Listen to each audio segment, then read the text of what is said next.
In my early years as a child and later as a young man, I spent every summer on our 50,000-acre cattle ranch in northeast Arizona. My father was a cattle rancher, and even today being around cattle brings back some pretty incredible memories of being a guardian and steward of both the animals and the land that we owned.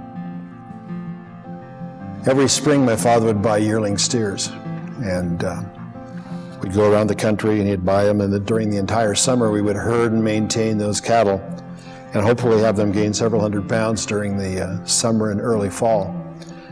At summer's end, we'd head back down to Phoenix, and sometime in mid to late October, my two brothers and I would travel up to the ranch with my dad, and we would prepare to gather all the cattle. It would take us 2 or 3 days, and there were multiple pastures all around the ranch.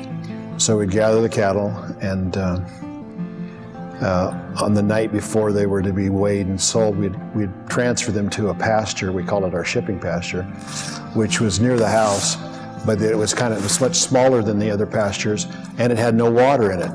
It intentionally had no water because the day that you sold the cattle, they were to be weighed without or having had a drink. So early that morning, we'd get up early, we'd herd them towards the house. We'd herd them slowly because, one, we didn't want them to run or to go too fast so they would lose weight.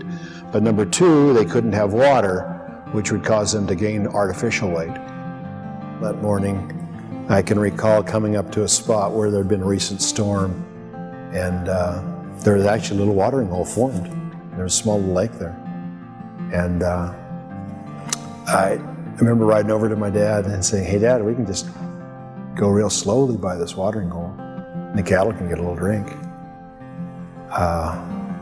Never forget my dad's response.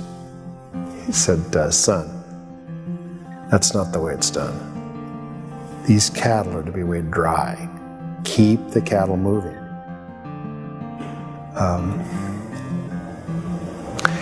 That was a poignant moment for me because my dad taught me a great lesson. No one would have known. The buyers would have known.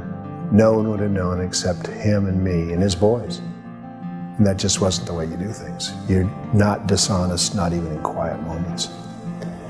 Integrity is an important element of his life, and I'm glad that I knew him and that I can remember the moment of keep the cattle moving and stored in my memory bank.